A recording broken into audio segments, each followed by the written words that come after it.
All right, let's dive into this deep dive into Hannah Montana, shall we? Mm. Get ready to unpack all the hidden gems from these IMDb reviews and info pages about the show. This show was huge on the Disney Channel, back in the day, from 2006 to 2011, starring Miley Cyrus and her dad, Billy Ray. So we're going to explore why it was such a hit, but also, why some people weren't exactly singing its praises. It's interesting, how Hannah Montana became this cultural touchstone for a whole generation of kids. Right, yeah. So, for anyone who somehow missed this whole Hannah Montana craze, what's the basic premise of the show? Well, Miley Stewart is just your average, regular teenager living a double life as this famous pop star Hannah Montana. She keeps her identity a secret from almost everyone, and that, of course, leads to tons of these hilarious situations. Okay, so it's that classic secret identity trope, right? Like Superman or Yeah. something. But I feel like Hannah Montana did something different with it, though, right? Yeah, absolutely. The secret identity trope usually taps into our desire to be someone else, to escape the ordinary, right?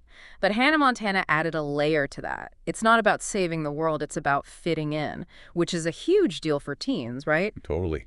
Especially in that awkward middle school phase. And the IMDb reviews for this show are all over the place. Some people are calling it the best show ever, while others are saying it's predictable and cheesy and stuff. That's what's so interesting about analyzing pop culture, It highlights how subjective entertainment can be. Like, what actually makes a show good or bad? Is it personal taste? Is it nostalgia? Or are there some, objective criteria out there? I mean, I definitely have a soft spot for Hannah Montana, but I can definitely see how some people wouldn't get it. Let's talk about the acting for a second. Miley Cyrus and Billy Ray Cyrus, their performances seem to be a big point of contention from what I've seen. Yeah. Some viewers found them believable and charming, but others criticized their acting as over the top. And this is where it gets interesting, I think.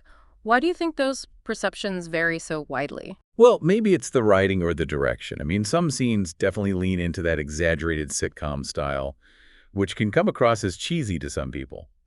But I also think there's something about child actors, right? Yeah. It's a tricky balance to strike, right?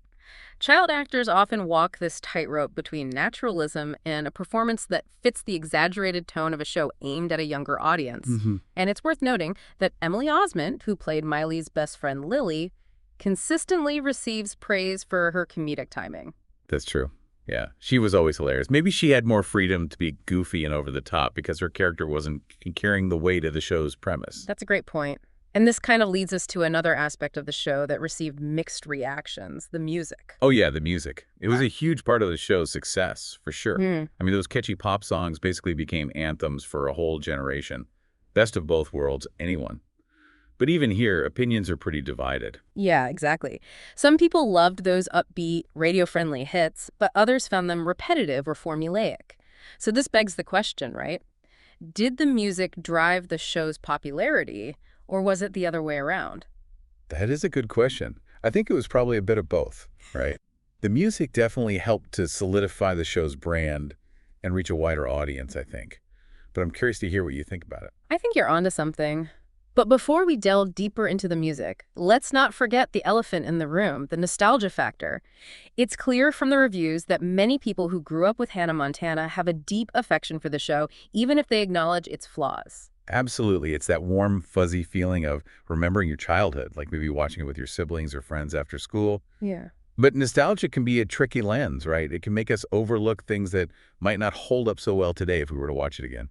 Yeah, you're right. Nostalgia can definitely cloud our judgment, but it also speaks to the power of entertainment to create lasting memories and emotional connections, right? And Hannah Montana was clearly very good at that. Okay, so we've got secret identity, the acting debate, the music, and the nostalgia. What else contributed to the show's popularity? Well, this is where those relatable themes come into play. So, picking up where we left off with those relatable themes, I think one of the things that Hannah Montana did really well was, create this world that felt super relatable to its audience. Yeah. It wasn't just about this crazy double life. It was also about those everyday struggles of just being a teenager. Exactly. The show tackled these themes of friendship, family dynamics, and navigating adolescence, all while wrapped up in this fantastical premise. Yeah. And those supporting characters were amazing. They weren't just sidekicks. They really brought the heart and the humor to the show. Absolutely. Take Miley's best friend Lily, for example. played by Emily Osment, of course. She was goofy, loyal, and always ready for an adventure. She even got in on the secret identity action, too, as Lola Lufnagel. Oh, Lola. I loved Lola. They were such a dynamic duo. And then there's Oliver, played by Mitchell Musso.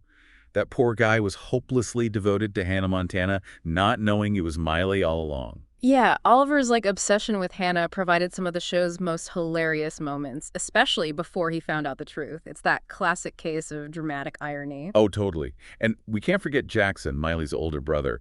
He was always up to some ridiculous scheme, but deep down, he really cared about Miley. Jackson represents that classic sitcom archetype of the goofy, sometimes annoying older sibling who ultimately has a heart of gold. He added a lot of comedic relief to the show for sure. He definitely did. And then there's the father figure, Robbie Ray Stewart, played by Billy Ray Cyrus himself. He was this former country star turned supportive single dad. Yeah, Robbie Ray provided this grounded presence in Miley's life, right? He offered sage advice, witty one-liners, and always had his guitar nearby. He was a bit of a stereotype, but a lovable one. Right, right. And it's interesting to see how the show tackled this single-parent family dynamic. It felt very modern and relatable for a lot of viewers back then. Absolutely. The show managed to portray the challenges and joys of a single-parent family in a way that felt authentic and heartwarming. Okay, so we've talked about those relatable themes, those lovable characters, but we can't ignore the massive impact Hannah Montana had on, pop culture. It wasn't just a show. It was this full-blown phenomenon. You're absolutely right. Hannah Montana infiltrated every aspect of teen culture back then, from music and fashion to toys and merchandise. It was a marketing machine. Seriously, it was everywhere. And let's be honest, the show launched Miley Cyrus's music career, making her like a double threat in the entertainment world. That's a key point, I think. The lines between Miley Cyrus and Hannah Montana were blurred intentionally, further feeding into the show's popularity. Totally. And that iconic blonde wig became a Halloween staple for years. Speaking of the music, can we circle back to that for a moment? We talked about the mixed opinions, but you were asking earlier if the music drove the show's success, or vice versa. Oh, yeah. I'm still curious to hear your take on that. Well, I think it's important to remember that Disney has this long history of successfully integrating music into their programming, right? In the case of Hannah Montana, the music wasn't just an afterthought, it was woven into the fabric of the show. True, you're right. It wasn't just background music. The songs often drove the plot or expressed the characters' emotions. And those songs became incredibly popular. The best of both worlds, nobody's perfect, he could be the one. They were all over the radio and MTV. Okay, so you're saying the music was strategically used to enhance the show's appeal and create this multi-platform experience for fans. Exactly. It was a brilliant marketing strategy that helped to solidify the show's place in pop culture. Wow, I never thought about it that way. So the music wasn't just catchy. It was this carefully crafted element of the whole Hannah Montana brand. Precisely. And this brings us to another important point about the show's legacy, I think. Let's hear it. While Hannah Montana is fondly remembered by many for its lighthearted fun and those catchy tunes, it also sparked conversations about the pressures of fame, especially on young stars. Oh, that's a great point. Miley Cyrus's own journey after the show, her evolution as an artist and individual, has been closely watched and often debated. Yes, and her experiences raised some important questions about the long-term effects of child stardom and the challenges of maintaining a sense of self in the spotlight. This show tackled some of those issues, albeit in a lighter way, making them accessible to a young audience. I see what you mean. It wasn't just about the glitz and glamour. It also showed the sacrifices and challenges that come with fame, even if it was fictionalized. And that's something that resonates with viewers of all ages, even today. But there's one more aspect of Hannah Montana's legacy that I think is worth mentioning before we move on to our final thoughts. So you're about to tell us about one more aspect of Hannah Montana's legacy. What is it? It's the show's impact, I think, on, discussions about identity. Think about it. Miley was literally living two different lives, and not just in a superficial way. Oh, that's true. It wasn't just a costume change.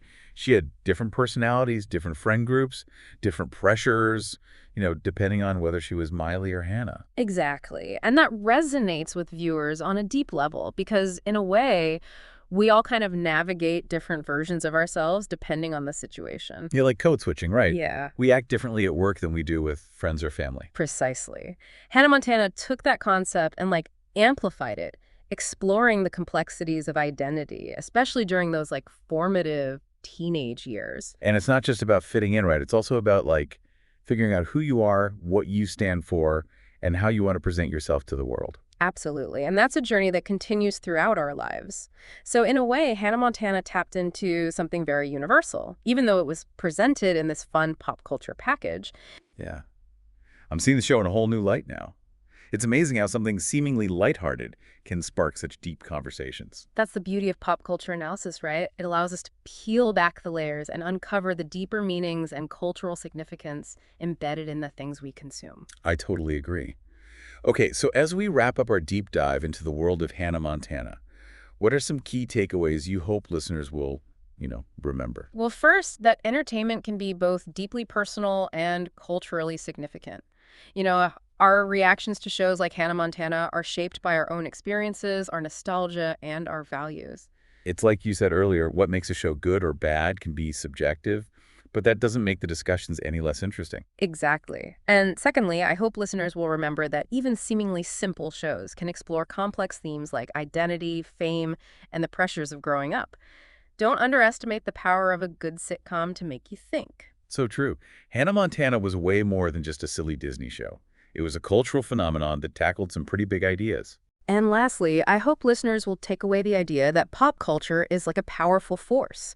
You know, it can influence trends, spark conversations, and even shape our understanding of ourselves and the world around us. Beautifully said. And on that note, we leave you with a final thought-provoking question. If you could live a double life, what would your secret identity be and why? Would you be a superhero, a rock star, an artist, or something completely different? Let us know. Thanks for joining us on this deep dive into Hannah Montana. It's been a blast exploring the best of both worlds. Until next time.